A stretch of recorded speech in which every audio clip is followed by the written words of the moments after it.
जय कुंज बिहारी। हरे कृष्णा कृष्ण कृष्ण हरे हरे, हरे राम राम राम हरे हरे, हरे कृष्णा कृष्ण कृष्ण हरे हरे, हरे राम राम राम हरे हरे, हरे कृष्णा कृष्ण कृष्ण हरे हरे, हरे राम राम राम हरे हरे, हरे कृष्णा कृष्ण कृष्ण हरे हरे, हरे राम राम राम हरे हरे। जय जय प्रभुपाद जय जय प्रभुपाद, जय जय गुरुदेव जय जय गुरुदेव। निताय गौर हरि बोल हरि बोल हरि बोल, निताय गौर हरि बोल। ഹരേ കൃഷ്ണ. ശ്രീല പ്രഭുപാദ് की जय. ഹരേ കൃഷ്ണ മാതാജി, സ്ക്രീന് കാണാലോ അല്ലേ മിനി മാതാജി? ഹരേ കൃഷ്ണ. ഹരേ കൃഷ്ണ. സ്ക്രീന് കാണാം. ഹരേ കൃഷ്ണ ഹരേ കൃഷ്ണ. ഇന്ന് അപ്പോൾ അധ്യായം 7 ജ്ഞാന വിജ്ഞാന യോഗം.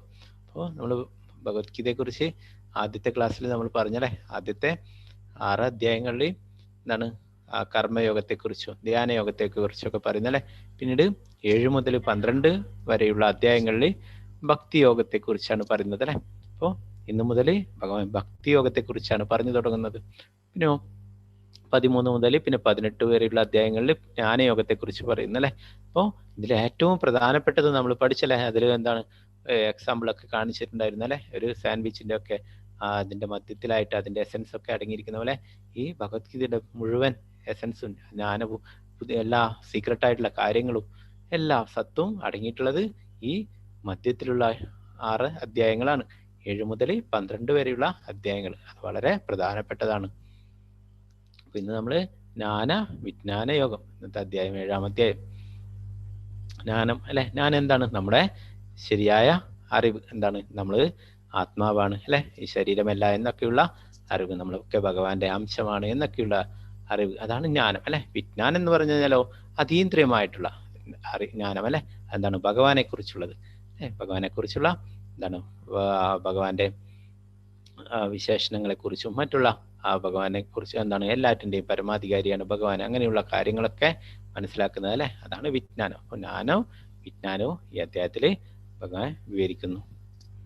ഓമജ്ഞാനതിമിരാന്ധസ്യ ചക്ഷുരുന്മീലിതം യേന തസ്മൈ ശ്രീഗുരുവേ നമഃ. ശ്രീചൈതന്യമനോഭീഷ്ടം സ്ഥാപിതം യേന ഭൂതലേ സ്വയം രൂപകഥാ മഹ്യം ദദാതി സ്വപദാന്തികം. വന്ദേഹം ശ്രീഗുരു ശ്രീയുതാപദകമല ശ്രീഗുരു വൈഷ്ണവാംശ ശ്രീരൂപം സാഗരജാതം സഗണ രഘുനാഥാന്വിതം തം സജീവം സാദ്വൈതം സാവധൂതം പരിജനസഹിതം കൃഷ്ണ ചൈതന്യദേവം ശ്രീരാധാകൃഷ്ണപാദാം സഗണ ലളിതാം ശ്രീവിശാഖാന്വിതാംശ.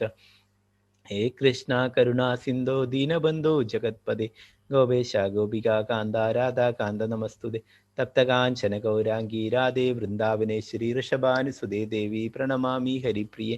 വഞ്ചകൽപതരൂപശ്ച കൃപാ സിന്ധുഭ്യേവ ച പതിതാനാം പാവനേഭ്യോ വൈഷ്ണവേഭ്യോ നമോ നമഃ.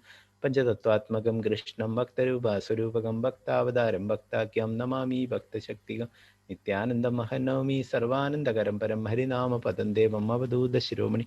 നമോ ഭാവധന്യായ കൃഷ്ണ പ്രേമ പ്രദായതേ കൃഷ്ണായ കൃഷ്ണ ചൈതന്യ നാംനേ ഗൗരിഷ്യ നമ.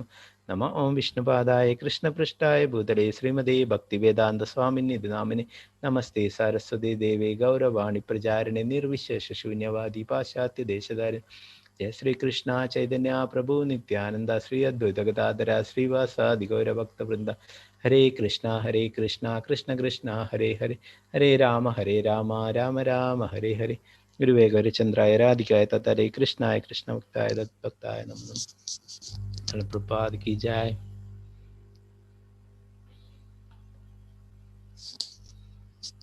ഒന്നാമത്തെ ശ്ലോകം. ശ്രീ ഭഗവാനുവാച മയ്യാസക്ത മനഃപാർത്ഥ യോഗം യുഞ്ജന്മദാശ്രയ അസംശയം സമഗ്രം മാം യഥാജ്ഞാസ്യസി തശൃണു. ശ്രീ ഭഗവാൻ പറഞ്ഞു, ഹേ കുന്തിപുത്ര, എന്നെ കുറിച്ചുള്ള പൂർണ്ണ ബോധത്തോടെ എന്നിൽ ആസക്തമായ മനസ്സോടി കൂടി യോഗം പരിശീലിക്കുന്നത് കൊണ്ട് സംശയങ്ങൾ നീങ്ങി എന്നെ പൂർണ്ണമായി അറിയാൻ കഴിയുന്നത് എങ്ങനെയെന്ന് പറയാം. അപ്പോ ഭഗവാനിവിടെ പറഞ്ഞു തരുന്നല്ലേ, എന്താണ് ഭഗവാനെ കുറിച്ചുള്ള പൂർണ്ണ ബോധത്തോടെ ഭഗവാനെ കുറിച്ചുള്ള ആ മനസ്സോട് കൂടിയിട്ടല്ലേ, എപ്പോഴും ഭഗവാനെ കുറിച്ചുള്ള ചിന്തയോട് കൂടിയിട്ട് ഭഗവാനെ ധ്യാനിച്ചുകൊണ്ട് അല്ലെ യോഗം പരിശീലിക്കുന്നത് കൊണ്ട് എല്ലാ സംശയങ്ങളും നീങ്ങിയിട്ട് പൂർണ്ണമായിട്ടും ഭഗവാനെ എങ്ങനെ അറിയാൻ കഴിയാമെന്ന് ഭഗവാൻ പറഞ്ഞു തരുന്നു. ഇവിടെ ശ്രീമദ് ഭാഗവത്തിലെ വരികൾ ഇവിടെ കൊടുത്തിരിക്കുന്നു. ശൃണുതാം സ്വകഥാം കൃഷ്ണ പുണ്യശ്രവണ കീർത്തനാം ഹൃദയന്തസ്തവഭദ്രാണി വിദുനോതി സുഹൃത്സദാം നഷ്ടപ്രായേഷ ഭദ്രേഷു നിത്യം ഭാഗവത സേവയ ഭഗവതേത്വതം ശ്ലോകേ ഭക്തിർഭവതി നൈഷ്ഠികി. കൃഷ്ണനെ കുറിച്ച് വൈദിക സാഹിത്യത്തിൽ പറഞ്ഞിട്ടുള്ളത് കേൾക്കുന്നതും ഭഗവത്ഗീതയിലൂടെ നേരിട്ട് ഭഗവാന്റെ വാക്കുകൾ കേൾക്കുന്നതും തന്നെ ഒരു പുണ്യകർമ്മം അത്രേ. എല്ലാവരുടെയും ഹൃദയത്തിൽ കുടികൊള്ളുന്ന ഭഗവാൻ കൃഷ്ണൻ തൻ്റെ കഥകൾ കേൾക്കുന്നവർക്ക് ഹിതകാരിയായ സുഹൃത്തിനെ പോലെ പ്രവർത്തിക്കുകയും നിരന്തരം കൃഷ്ണകഥാ ശ്രവണത്തിൽ ഏർപ്പെടുന്ന ആ ഭക്തനെ പവിത്രീകരിക്കുകയും ചെയ്യുന്നു. അങ്ങനെ തന്നിൽ ഉറങ്ങിക്കിടന്നിരുന്ന അതീന്ദ്രിയ ജ്ഞാനം ഭക്തനിൽ തനിയെ വളരും. ഇപ്പോൾ ശ്രീമദ് ഭാഗവത്തിലെ വരികളാണിവ. എന്താണ് പറയുന്നത്? ഭഗവാനെ കുറിച്ച് കേൾക്കുമ്പോഴല്ലേ എന്താണ് അവർക്കെന്താണ് ഭഗവാൻ തന്നെ ഒരു സുഹൃത്തിനെ പോലെ പ്രവർത്തിക്കുകയും എന്താണ് ആ ഭക്തനെ പവിത്രീകരിക്കുകയും ചെയ്യുന്നല്ലേ. ഭഗവാനെ കുറിച്ചുള്ള നമ്മൾ പഠിച്ചല്ലേ 4-ാമത്തെ അധ്യായത്തിലെ 9-ാമത്തെ ശ്ലോകത്തിൽ പഠിച്ചല്ലേ ഭഗവാനെ കുറിച്ച് മനസ്സിലാക്കുന്നല്ലേ. ജന്മകർമ്മചമേ ദിവ്യം ഏവം ദേഹം പുനർജന്മനൈതി മാമേതി സ്വർജന എന്ന് പഠിച്ചല്ലേ. ആ ഭഗവാന്റെ അവതാരത്തെക്കുറിച്ചും ലീലകളെ കുറിച്ചും ഒക്കെ മനസ്സിലാക്കുകയാണെങ്കിൽ നമുക്ക് വീണ്ടും ഈ ഭൗതിക ലോകത്ത് പിറക്കേണ്ടി വരില്ല അല്ലെ. തിരിച്ച് ഭഗവത് ധാമിലേക്ക് പോവാം എന്ന് ഭഗവാൻ തന്നെ തീർത്തു പറയുന്നല്ലേ. മനുഷ്യാണാം സഹസ്രേഷു കശ്യത്യദതി സിദ്ധയേ യദാമപി സിദ്ധാനാം കശ്ചിന്മാം വേത്തി തത്വതഃ. ആയിരക്കണക്കിന് ആളുകളിൽ ചിലപ്പോൾ ഒരാൾ പൂർണ്ണത നേടാൻ ഉദ്യമിച്ചേക്കാം. അങ്ങനെ പൂർണ്ണത നേടിയവരിലും ഒന്നിലേറെ പേർ എന്നെ തികച്ചും അറിയുന്നതുമില്ല. അപ്പൊ ഭഗവാൻ എന്താ പറയുന്നത്?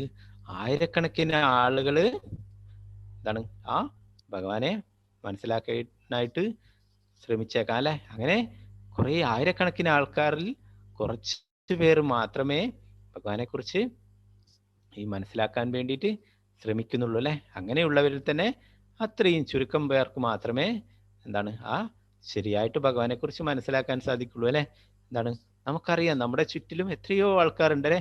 അവർക്കൊന്നും എന്താണ് അവരോടൊക്കെ ഇങ്ങനെയുള്ള ഈ കൃഷ്ണാബോധത്തിനെ കുറിച്ചും അവരോടൊക്കെ ഭഗവാന്റെ തിരുനാമം ജപിക്കുന്നതിനെ കുറിച്ചും ഭഗവത്ഗീത ക്ലാസ്സിനെ കുറിച്ചൊക്കെ പറഞ്ഞു നോക്കിയട്ടെ. അവർ പറയും നിങ്ങൾക്കൊന്നും വേറെ പണിയൊന്നും ഇല്ലെന്ന് ചോദിക്കും അല്ലെ. അതാണ് ഈ ലോകത്തില് അങ്ങനെയാണ്. അങ്ങനെ ഈ നല്ല കാര്യങ്ങൾ സ്വീകരിക്കുന്നവർ വളരെ ചുരുക്കമായിരിക്കും അല്ലെ. അപ്പോൾ അത്രയും ആയിരക്കണക്കിന് ആൾക്കാർക്ക് അവരില് കുറച്ച് പേര് മാത്രമേ ഇങ്ങനെ ഇതിലേക്ക് ആത്മീയ വഴിയിലേക്കല്ലേ വരുന്നുള്ളൂ അല്ലെ. അപ്പൊ അതിൽ തന്നെ ചുരുക്കം പേര് മാത്രമേ യഥാർത്ഥമായിട്ട് ആ ഭഗവാനെ കുറിച്ച് മനസ്സിലാക്കാനും എന്താണ് അത്രയും സീരിയസ് ആയിട്ട് ഭക്തി ചെയ്യുന്ന ആൾക്കാരൊക്കെ വളരെ ചുരുക്കം മാത്രമായിരിക്കും അല്ലെ.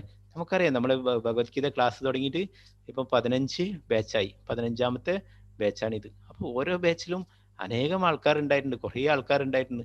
സെക്കൻഡ് ലെവലായിട്ട് നമ്മൾ ഭക്തിവൃഷിയൊക്കെ ചെയ്യുന്നുണ്ട് അല്ലെ. അപ്പൊ അതിൽ നിങ്ങൾക്ക് നോക്കിയാൽ കാണാൻ പറ്റൂ വളരെ ചുരുക്കം ആൾക്കാർ മാത്രമേ ഉള്ളൂ. എന്താണ് അതിനോട് അത്രയും ആത്മീയമായിട്ടും ഭഗവാനെ കുറിച്ച് മനസ്സിലാക്കാനും ആ ഭഗവാന്റെ തിരുനാമം ജപിക്കാനും അതിലൊക്കെ എന്താണ് അതിനോടൊക്കെ രുചിയുള്ള ആൾക്കാർ വളരെ ചുരുക്കമായിരിക്കും.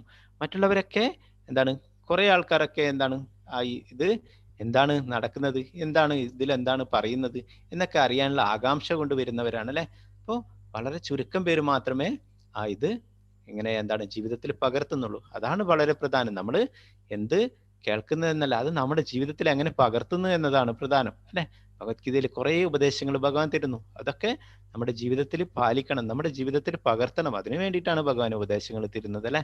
അങ്ങനെ ഉപദേശങ്ങൾ പകർത്തുന്നവർ വളരെ കുറവായിരിക്കും അല്ലെ. നമുക്കിവിടെ കാണാം എന്താണ് റിലേ ഓട്ടം അല്ലെ. അതിലെത്രയാണ് കുറേ ആൾക്കാർ അല്ലെ. മാരത്തോൺ അതിൽ എത്രയോ ആൾക്കാർ, ആയിരക്കണക്കിന് ആൾക്കാർ പങ്കെടുക്കും അല്ലെ. എന്നാലോ അതിൽ എത്രയാളാ വിജയിക്കോ? ഒരാളല്ലേ. 1-ാം സ്ഥാനം, 2-ാം സ്ഥാനം, 3, അങ്ങനെ എന്താണ് ഒരാളോ രണ്ടോ മൂന്നോ ആൾക്കാർ വിജയിക്കുള്ളൂ അല്ലെ, ഒന്നാം സ്ഥാനം ഒരാൾക്ക് അല്ലെ. മറ്റുള്ളവരൊക്കെ എന്താണ് സംഭവിക്കുന്നത്? ചില ആളൊക്കെ പകുതി വഴിയിൽ വെച്ച് നിർത്തുന്നു അല്ലെ, ചില ആൾ തളർന്ന് അവിടെ തന്നെ വീഴുന്നു. അങ്ങനെ എല്ലാവർക്കും പൂർത്തീകരിക്കാൻ സാധിക്കുന്നില്ല അല്ലെ. അപ്പോൾ ഈ ഭക്തിയുടെ സേവനത്തിലും അങ്ങനെ തന്നെയാണ്. നമ്മുടെ ശാസ്ത്രങ്ങളിൽ പറയുന്നു, ബ്രഹ്മാണ്ടേ ഭ്രമിതേ കോൻ ഭാഗ്യവാൻ ജീവ് ഗുരു കൃഷ്ണ പ്രസാദേവായി ഭക്തി ലതാപിച്ച്. നമ്മൾ ഈ ബ്രഹ്മാണ്ടത്തിൽ ഇങ്ങനെ കറങ്ങിക്കൊണ്ടിരിക്കല ജന്മമരണ ചക്രത്തിൽ പെട്ടിട്ട്. അങ്ങനെ ഗുരുവിൻ്റെയും കൃഷ്ണന്റെയും കാരുണ്യം ലഭിക്കുമ്പോഴാണ് നമുക്ക് ഈ ഭക്തി ലതാ ബീച്ച് ലഭിക്കുന്നത്, ഭക്തി ചെയ്യുവാനുള്ള ഇങ്ങനെയുള്ള ഒരു അവസരം ലഭിക്കുന്നത്, കൃഷ്ണാവബോധത്തിൽ എത്തിച്ചേരാനുള്ള അവസരം ലഭിക്കുന്നത്. അപ്പോൾ അത് നമ്മൾ കണ്ടിന്യൂ ചെയ്യണം അല്ലെ, കണ്ടിന്യൂ ചെയ്യണം. എന്താണ്, നമ്മളൊരു ചെടി നട്ട് വിത്ത് നട്ടിട്ടാകുമ്പോൾ അതിനെ സംരക്ഷിക്കും അല്ലെ, അതിന് വെള്ളമൊക്കെ ഒഴിച്ചു കൊടുത്ത് അങ്ങനെ അത് വളർന്നു വരും അല്ലെ. അങ്ങനെ അതുപോലെ തന്നെ ഇതും ഒരു ഭക്തിലതാ ബീജാണ്, ഇതും ഒരു വിത്താണ് ഭക്തിയുടെ അല്ലെ. അപ്പോൾ അത് നമുക്ക് ലഭിച്ചു കഴിഞ്ഞു. ഇനി നമ്മൾ എന്താണ്, നമ്മളാണ് അതിനെ സംരക്ഷിക്കേണ്ടത് അല്ലെ, അതിന് വെള്ളവും ഒക്കെ ഒഴിച്ചു കൊടുക്കുക. എന്താണ് വെള്ളം?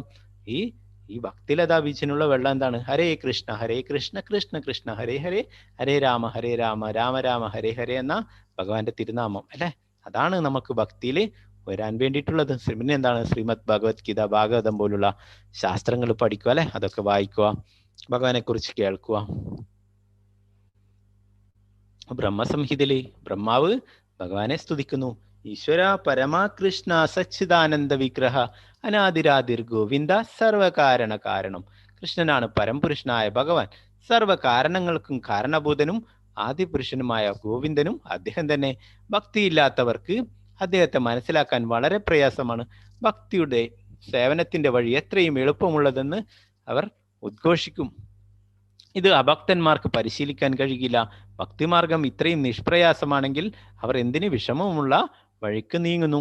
അപ്പോൾ ഭക്തിമാർഗം അല്ലെ, ഭക്തിയോഗം ഇതാണ് വളരെ ഈസി ആയിട്ടുള്ള കാര്യം അല്ലെ. എന്താണ് വേണ്ടത്? നമ്മൾ എവിടെയാണ് ഉള്ളത് അവിടെ ഇരുന്നിട്ട് ഭഗവാന്റെ തിരുനാമം ജപിച്ചാൽ മാത്രം മതി അല്ലെ.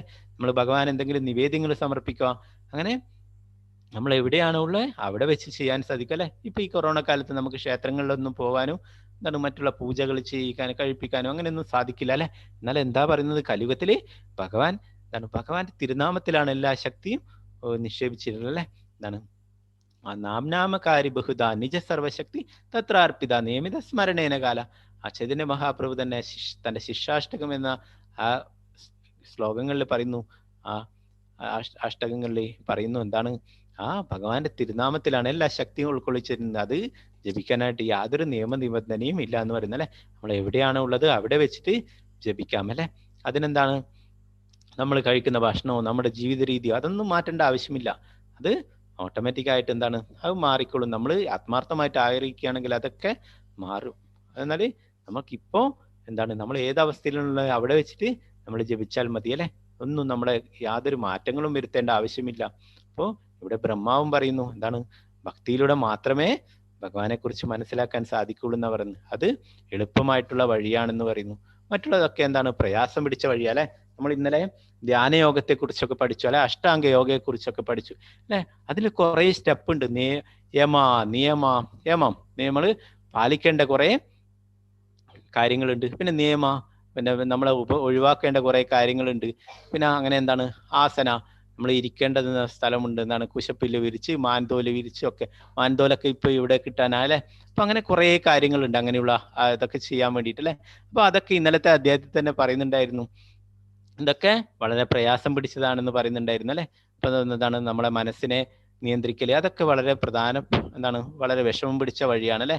അർജുനൻ തന്നെ പറയുന്നുണ്ടായിരുന്നു. അപ്പോൾ ഈസി ആയിട്ടുള്ള വഴി ഇവിടെ പറയുന്നു എന്താണ്, ഭക്തി മാർഗം അല്ലെ. അത് വളരെ ഈസി ആയിട്ടുള്ളതാണെന്ന് പറയുന്നു. അപ്പൊ അതാണ് നമ്മൾ തിരഞ്ഞെടുക്കേണ്ടത് അല്ലെ. മറ്റതൊക്കെ വളരെ പ്രയാസം പിടിച്ച വഴിയാണ്. ഭൂമിരാപോ നലോ വായു ഗമ്മനോ ബുദ്ധിരേവച അഹങ്കാര ഇതീയമ്മേ ഭിന്ന പ്രകൃതിരഷ്ടത. എന്റെ ഭിന്നമായ ഭൗതിക പ്രകൃതി ഭൂമി, ജലം, അഗ്നി, വായു, ആകാശം, മനസ്സ്, ബുദ്ധി, മിഥ്യഹങ്കാരം എന്നിങ്ങനെ 8 എണ്ണം അടങ്ങുന്നതാണ്. അപ്പോ ഭഗവാൻ പറയുന്നു, ഭഗവാന്റെ തന്നെ എന്താണ്, ഭിന്നമായിട്ടുള്ള ഭൗതിക പ്രകൃതി അല്ലെ. ഇതൊക്കെയാണ് നമുക്കറിയാം പഞ്ചഭൂതങ്ങൾ അല്ലെ. പഞ്ചഭൂതങ്ങൾ കൊണ്ടാണ് നമ്മുടെ ഈ ശരീരം നിർമ്മിച്ചിരിക്കുന്നത് അല്ലെ. എന്താണ്, ഭൂമി, ജലം, അഗ്നി, വായു, ആകാശം എന്നിവയാണ് ആ പഞ്ചഭൂതങ്ങൾ അല്ലെ. പിന്നെയോ മനസ്സ്, ബുദ്ധി, മിഥ്യഹങ്കാരം, ഇങ്ങനെ 8 ഉണ്ട് അല്ലെ. നമുക്കറിയാം നമ്മുടെ സ്ഥൂല ശരീരം എന്ന് പറയുന്നത് ഈ പഞ്ചഭൂതങ്ങൾ കൊണ്ട് നിർമ്മിച്ചതാണ്. സൂക്ഷ്മ ശരീരം എന്ന് പറയുന്നത് മനസ്സ്, ബുദ്ധി, മിഥ്യഹങ്കാരം എന്നിവയാണ് അല്ലെ. അത് ആത്മാവിന്റെ കൂടെ ഉള്ളതാണ് അല്ലെ. അപ്പൊ അതുകൊണ്ടാണ് നമ്മൾ പറയുന്നത്, നമ്മൾ ചെയ്യുന്ന ഭക്തി സേവനങ്ങളൊന്നും ഒരിക്കലും അത് ഇല്ലാതാവുന്നില്ല അല്ലെ. നമ്മൾ എവിടെ വെച്ചാണ് നിർത്തിയിട്ടുള്ളത്, അത് ഇനി അടുത്ത ജന്മം നമ്മൾ ചെയ്താൽ മതിയായിരിക്കും. നമുക്ക് ഈ ജന്മം ആ കൃഷ്ണാബോധം പൂർത്തിയാക്കാൻ കഴിഞ്ഞില്ല, മുഴുമിപ്പിക്കാൻ കഴിഞ്ഞില്ലെങ്കിലും നമുക്കിനി അടുത്ത ജന്മത്തിൽ ഒരു ശ്രേഷ്ഠമായ ബ്രാഹ്മണ കുടുംബത്തിലോ ഒരു വൈഷ്ണവ കുടുംബത്തിലോ ഒരു ധനികന്റെ കുടുംബത്തിലോ ജന്മം ലഭിക്കൂ. ഈ എവിടെ വെച്ചാണോ ഇത് കൃഷ്ണാബോധം നിർത്തിയിട്ടുള്ളത് അത് വീണ്ടും തുറന്നു കൊണ്ടുപോകാനും സാധിക്കുന്നു പറയുന്നു. അപ്പൊ അതുകൊണ്ടാണ് നമുക്കറിയാം ചെറിയ ചെറിയ കുട്ടികളൊക്കെ അവരൊക്കെ എന്താണ് ശ്ലോകങ്ങൾ പഠിക്കുന്നുണ്ടാവും, കുറെ കാര്യങ്ങളൊക്കെ എന്താണ് ആ ഭഗവാനെ കുറിച്ചുള്ള കാര്യങ്ങളും ധാരാളം ശ്ലോകങ്ങളും സ്തുതികളും അതൊക്കെ അവർ ചെറിയ പ്രായത്തിൽ തന്നെ പഠിക്കുന്നു അല്ലെ. എന്താണ്, അവരൊക്കെ കഴിഞ്ഞ ജന്മം ചെയ്തതിന്റെ ബാക്കിയാണ് ഇപ്പോഴും ചെയ്യുന്നത്.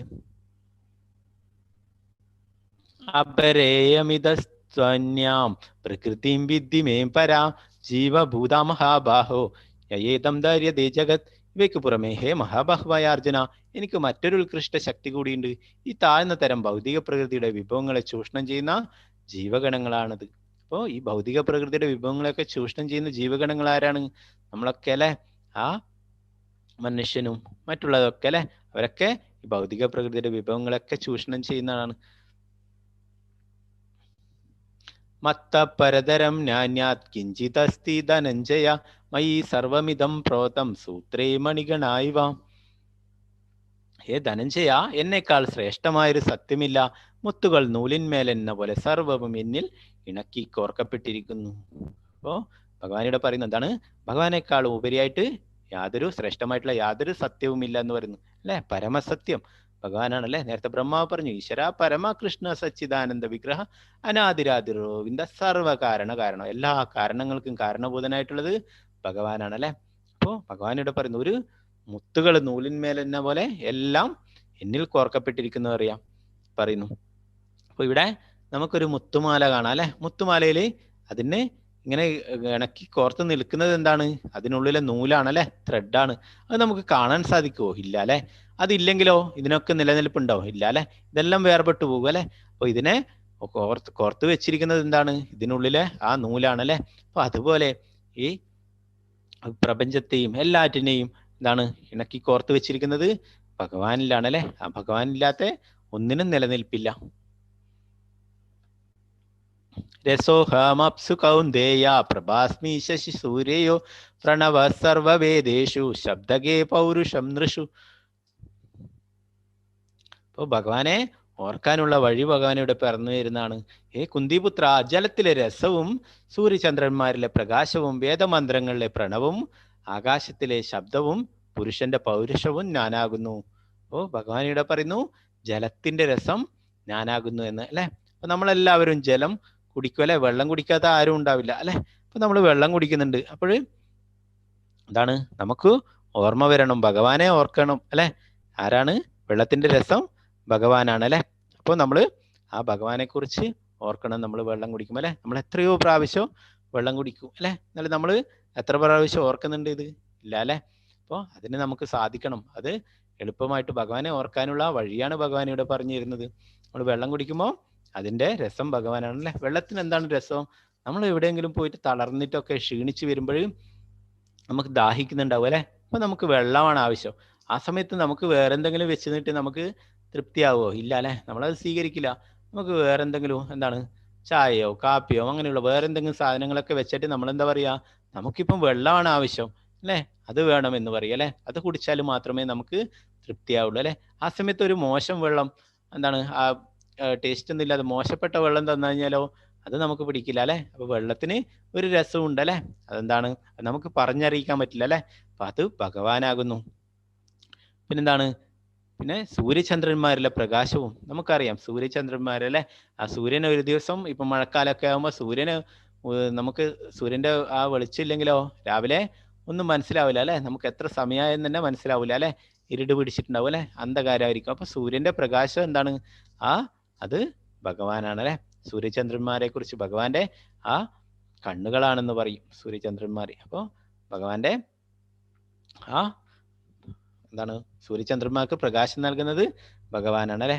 അപ്പോൾ ആ സൂര്യൻ ഇല്ലെങ്കിൽ നമുക്ക് അന്ധകാരമായിരിക്കും അല്ലെ. അപ്പൊ സൂര്യനൊക്കെ വെളിച്ചം നൽകുന്നത് ആരാണ്? ഭഗവാനാണ്. അപ്പൊ നമ്മൾ സൂര്യനെ കാണുമ്പോൾ ഭഗവാനെ ഓർക്കാൻ സാധിക്കണം. ഈ സൂര്യന്റെ പ്രകാശം ആരാണ്? ഭഗവാനാണ് അല്ലെ. ചന്ദ്രന്റെ പ്രകാശം അത് ഭഗവാനാണ്. പിന്നെയോ വേദമന്ത്രങ്ങളിലെ പ്രണവവും വേദമന്ത്രങ്ങളിലുള്ള ആ ഓങ്കാരം അല്ലെ, പ്രണവമന്ത്രം ഓങ്കാരം, അത് നമ്മൾക്കറിയാം. എല്ലാ എല്ലാ ഏത് ദേവദേവന്മാരെയൊക്കെ പൂജകൾ ചെയ്യുമ്പോഴും ഒക്കെ എന്താണ് ആ ഓം ഓം എന്ന് ചൊല്ലും അല്ലെ. ഓം ഗണപതിയെ, ഓം എന്താണ് സരസ്വതിയെ, ഓം നമശിവായ അല്ലെ. എല്ലാറ്റിന്റെ മുന്നിലും ഓം ചേർക്കും അല്ലെ. അപ്പൊ ഈ ഓം ആരാണ്? വേദമന്ത്രങ്ങളിലെ പ്രണവമന്ത്രം ഓങ്കാരം ഞാനാണെന്നു എന്ന് ഭഗവാൻ പറയുന്നു. പിന്നെയോ ആകാശത്തിന്റെ ശബ്ദവും പുരുഷന്റെ പൗരുഷവും ഞാനാകുന്നു. എന്താണ് പുരുഷൻ അല്ലെ, പരമദിവ്യോത്തമ പുരുഷൻ അത് ഭഗവാനാണ്. എല്ലാറ്റിന്റെയും ആസ്വാദകൻ ഭഗവാനാണ്. അപ്പോ നമ്മളൊക്കെ എന്താണ് പ്രകൃതി എന്നാ പറയാ, അത് സ്ത്രീലിംഗമാണ് പ്രകൃതി എന്നുള്ളത്. എന്നാൽ യഥാർത്ഥ പുരുഷൻ എല്ലാറ്റിന്റെയും ആസ്വാദകൻ ഭഗവാൻ മാത്രമാണ്.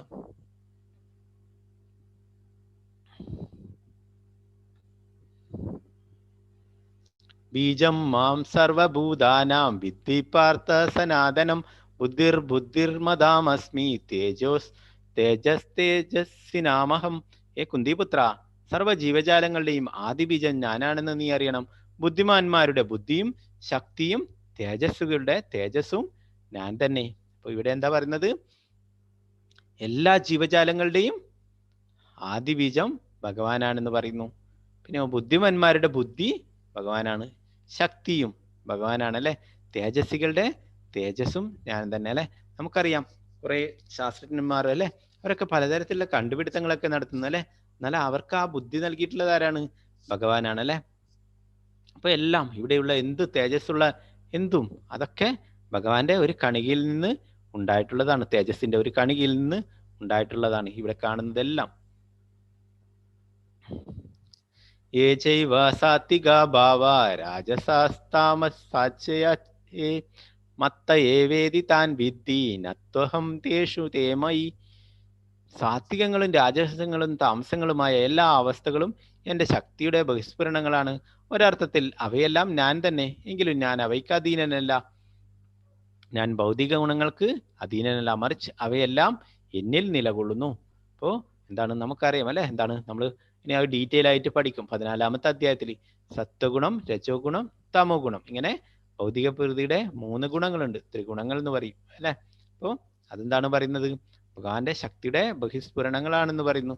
എന്താണ് എന്നാൽ ഈ ഗുണങ്ങളൊന്നും എന്താണ് ഈ ത്രിഗുണങ്ങൾ ഭഗവാനെ ബാധിക്കൂല, നമ്മളെ ബാധിക്കും. ഈ ഗുണങ്ങളൊക്കെ നമ്മൾ ഏത് ഗുണത്തിലാണോ ഉള്ളത് അതിനനുസരിച്ചിട്ട് നമ്മൾ പ്രവർത്തിക്കുന്നു. നമ്മൾ സത്വഗുണത്തിലാവുമ്പോൾ നമ്മൾ നല്ല കാര്യങ്ങളൊക്കെ ചെയ്യുന്നു, എന്താണ് ആ ഭക്തി സേവനങ്ങളൊക്കെ ചെയ്യുന്നു, നല്ല കാര്യങ്ങളൊക്കെ ചെയ്യുന്നു.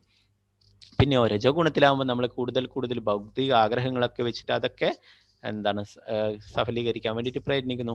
തമോ ഗുണത്തിലാവുമ്പോൾ നമ്മൾ എന്താണ് അലസത, മടി, അമിതമായിട്ട് ഉറങ്ങുക, അങ്ങനെയൊക്കെയുള്ള കുറെ കാര്യങ്ങളൊക്കെ ചെയ്യുന്നു തമോ ഗുണത്തിലാവുമ്പോൾ. അപ്പോൾ ഈ ഗുണങ്ങൾ എപ്പോഴും നമ്മളെ സ്വാധീനിച്ചു കൊണ്ടേയിരിക്കും. ഓരോ ഗുണങ്ങൾ അതിനെ സ്വാധീനം ചെലുത്തുമ്പോൾ അത് പ്രകാരം നമ്മൾ പ്രവർത്തിക്കുന്നു. എന്നാൽ ഈ ഗുണങ്ങളൊന്നും ഭഗവാനെ ബാധിക്കില്ല. ഭഗവാൻ ഈ ഗുണങ്ങൾക്കെല്ലാം ഉപരിയായിട്ടുള്ളതാണ്. അപ്പോൾ ഭഗവാൻ സച്ചിദാനന്ദമയനാണ്. ഭഗവാനെ ഈ ഗുണങ്ങളൊന്നും ബാധിക്കില്ല. ദേവി ഹേഷാ ഗുണമയി മമ മായ ദുരത്യയ മാമേവയേ പ്രപത്യന്തി മായാമേതാം തരന്തിതേ. 3 പ്രകൃതി ഗുണങ്ങൾ അടങ്ങിയ എൻ്റെ ദിവ്യശക്തിയെ അതിജീവിക്കുക എളുപ്പമല്ല. എന്നാൽ എനിക്കായി സ്വയം സമർപ്പിക്കുന്നവർക്ക് അത് നിഷ്പ്രയാസം സാധിക്കും. അപ്പോ ഭഗവാൻ ഇവിടെ പറയുന്നു ദേവി ഹേഷ ഗുണമയി മമ മായ ദുരത്യ. ഈ മായ എന്ന് പറയുന്നത് എന്താണ്? ഭഗവാന്റെ തന്നെ ശക്തിയാണ് അല്ലെ. അപ്പൊ അതിനെ അതിജീവിക്കുക എളുപ്പമല്ലെന്ന് പറയുന്നു. അപ്പൊ ഭഗവാന്റെ ശക്തിയാണ്, അത് നമുക്ക് അങ്ങനെ നിഷ്പ്രയാസം എന്താണ് മറികടക്കാൻ സാധിക്കില്ല അല്ലെ. എന്നാൽ ഭഗവാൻ ഇവിടെ പറയുന്നു എനിക്കായി സ്വയം സമർപ്പിക്കുന്നവർക്ക് അത് നിഷ്പ്രയാസം സാധിക്കുമെന്ന് പറയുന്നു. അപ്പൊ നമ്മള് ഭക്തിത സേവനങ്ങൾ ചെയ്തിട്ട് ഭഗവാന്റെ ഭക്തനാവുകയാണെങ്കിൽ അത് നിഷ്പ്രയാസം സാധിക്കും. അല്ലെങ്കിൽ ഈ മായാശക്തിയെ അതിജീവിക്കുക എന്നതുള്ളത് വളരെ പ്രയാസം പിടിച്ചതാണെന്ന് പറയുന്നു. അപ്പൊ ഭഗവാന്റെ മായാശക്തിയെ കാണാൻ വേണ്ടിയിട്ട് ധാരാളം ആൾക്കാരൊക്കെ ആഗ്രഹിച്ചിരുന്നു. ഈ നമ്മുടെ എന്താണ് മാർക്കണ്ഡേയ മുനി മാർക്കണ്ഡേയ മുനി ഭഗവാന്റെ അടുക്ക് ഒരിക്കൽ പറയുകയുണ്ടായി, അങ്ങയുടെ മായാശക്തി എന്താണെന്ന് എനിക്ക് അറിയണമായിരുന്നു എന്ന് പറഞ്ഞു. അപ്പോൾ ഭഗവാൻ പറഞ്ഞു, ഈ മായാശക്തി അത്രയും ശക്തിമത്താണ്, അതിനെ മറികടക്കുക പ്രയാസകരമാണ് എന്ന് പറഞ്ഞു. നിനക്ക് കാണണോ? ഉറപ്പിച്ച് പറയുക. അപ്പോൾ മാർക്കണ്ഡേയ മുനി പറഞ്ഞു, എനിക്ക് കാണണം എന്ന് പറയുകയുണ്ടായി. ശ്രീമദ് ഭാഗവത്തിൽ 12ാം സ്കന്ധത്തിൽ അതിനെക്കുറിച്ച് പറയുന്നുണ്ട്. അപ്പോൾ മാർക്കണ്ഡേയ മുനി അങ്ങനെ ഭഗവാന്റെ മായാശക്തി കാണണം എന്ന് പറഞ്ഞിട്ട് അങ്ങനെ ആ നദിയിൽ കുളിച്ചുകൊണ്ടിരിക്കുകയായിരുന്നു. അപ്പോഴെന്താണ്, ഭഗവാൻ തന്നെ വിചാരിച്ചു, ഇദ്ദേഹത്തിന് എൻ്റെ ശക്തി കാണിച്ചു കൊടുക്കാം, മായാശക്തിയെ കാണിച്ചു കൊടുക്കാം എന്ന് പറഞ്ഞിട്ട് ഭഗവാൻ തന്നെ അവിടെ ഒരു പ്രളയമുണ്ടാക്കി. അങ്ങനെ ആ മാർക്കണ്ഡേയ മുനി ആ നിന്നിരുന്ന ചെറിയ ആ ജലാശയം വലിയ സമുദ്രം പോലുള്ളതായി. അവിടെ നിറയെ എല്ലാ ഭാഗത്തും വെള്ളം, ഏത് ഭാഗത്ത് നോക്കിയിട്ടും ഒന്നും കാണുന്നില്ല. വൃക്ഷങ്ങളോ മറ്റുള്ള വീടുകളോ ഒന്നും കാണാനില്ല, ഒരാളെ പോലും കാണാനില്ല, എല്ലായിടത്തും വെള്ളം. അങ്ങനെ മാർക്കണ്ഡേയ മുനി അതിൽ കിടന്നിട്ട് വിഷമിക്കാൻ തുടങ്ങി. അപ്പോൾ ആരെയും കാണുന്നില്ല. അപ്പോൾ അങ്ങനെ ഇങ്ങനെ ഭഗവാനെ ഓർത്തുകൊണ്ടേയിരിക്കുമ്പോൾ ദൂരെ ഒരു ആലിലയിൽ ആ കൃഷ്ണൻ നിങ്ങൾ കണ്ടിട്ടുണ്ടാവും, ആലില കണ്ണൻ അല്ലെ, ആലിലയിൽ കിടന്നിട്ട് തൻ്റെ കാൽപാദത്തിലെ വിരലുകൾ ആ ചുണ്ടോട് അടുപ്പിച്ച് പിടിച്ചിരിക്കുന്നത് അല്ലെ. അപ്പോൾ അങ്ങനെയുള്ള ആ രൂപം കാണിച്ചു കൊടുക്കുകയുണ്ടായി. അപ്പോഴാണ് ആ മാർക്കണ്ഡേയ മുനിക്ക് ഭഗവാനെ ഓർമ്മ വരികയും അങ്ങനെ ഭഗവാനോട് പ്രാർത്ഥിക്കുകയും ചെയ്തു. അങ്ങനെ ഭഗവാൻ പിന്നീട് ആ മായാശക്തിയെ ഇല്ലാതാക്കി. അപ്പോഴെന്താണ്, വീണ്ടും ആ മാർക്കണ്ഡേയ മുനി താൻ ആ ചെറിയ ജലാശയത്തിൽ ആ നദിയിൽ കുളിക്കുന്നതായിട്ട് കാണാൻ സാധിച്ചു. അപ്പോൾ ആ മാർക്കണ്ഡേയ മുനി പോലും ആ ഭഗവാന്റെ മായാശക്തിയിൽ പെട്ടിട്ട് ഉഴലുകയുണ്ടായി, നിലവിളിക്കുകയുണ്ടായി. അപ്പോൾ ഭഗവാൻ ഈ രൂപം കാണിച്ചു കൊടുക്കുകയുണ്ടായി. ആലിലയിലുള്ള ആ ചെറിയ രൂപം കാൽവിരലിലെ നഖങ്ങള് ആ ചുണ്ടോടടുപ്പിച്ച് രുചിച്ചു നോക്കുന്നല്ലേ. നമ്മുടെ ആചാര്യന്മാർ പറയുന്നു, എല്ലാവരും ആ ആശ്രയിക്കുന്നത് അല്ലെ ആ ഭഗവാന്റെ പാദപങ്കജങ്ങളാണ് അല്ലെ. എല്ലാവരും എത്തിച്ചേരാൻ ആഗ്രഹിക്കുന്നത് ആ പാദപങ്കജങ്ങളാണ്. ലക്ഷ്മി ദേവി എപ്പോഴും സേവ ചെയ്യുന്നത് ആ പാദപങ്കജങ്ങളിലാണ് അല്ലെ. എന്താണ് ഈ പാദത്തിന് ഇത്രയും രുചി? അവരൊക്കെ എന്താണ് ഇത്ര ഈ പാദത്തിന് പ്രാധാന്യം കൽപ്പിക്കുന്നത് എന്ന് ഭഗവാൻ തന്നെ അത് രുചിച്ചു നോക്കുന്നതാണ്. എന്താണ് എൻ്റെ പാദത്തിന് ഇത്രയും രുചി എന്ന്. നമാം ദുഷ്കൃതിനോ മൂഢാ പ്രപത്യന്തേ നരാധമ മായയാപഹൃതജ്ഞാന അസുരംഭാവമാശ്രിത. ദുഷ്കൃതരായ മൂഢന്മാരും മനുഷ്യ അധമന്മാരും മായയാൽ അപഹരിക്കപ്പെട്ട ജ്ഞാനത്തോടു കൂടി വരും നിരീശ്വരരുമായവർ എന്നെ ശരണം പ്രാപിക്കുന്നില്ല. അപ്പൊ ഭഗവാനെ ശരണം പ്രാപിക്കാത്ത 4 കൂട്ടരെ കുറിച്ചാണ് ഇവിടെ പറയുന്നത്. അപ്പോ ആരൊക്കെയാണ്? ദുഷ്കൃതരായ മൂഢന്മാരി, മനുഷ്യ അധമന്മാരി, മായയാൽ അപഹരിക്കപ്പെട്ട ജ്ഞാനത്തോട് കൂടിയവര്, പിന്നെ നിരീശ്വരർ അല്ലെ. ഇവരൊന്നും ഭഗവാനെ ശരണം പ്രാപിക്കുന്നില്ല.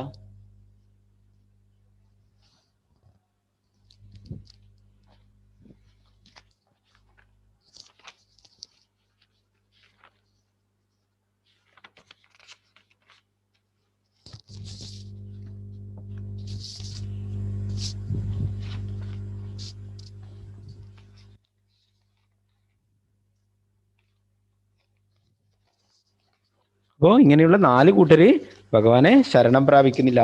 എന്താണ്? ആ ദുഷ്കൃതരായ മൂഢന്മാരി, അവര് ഭഗവാനിൽ വിശ്വസിക്കുന്നില്ല അല്ലെ. പിന്നെ മനുഷ്യനില് അധവന്മാര്, പിന്നെ മായയാല് അപഹരിക്കപ്പെട്ട ജ്ഞാനത്തോട് കൂടിയവര്.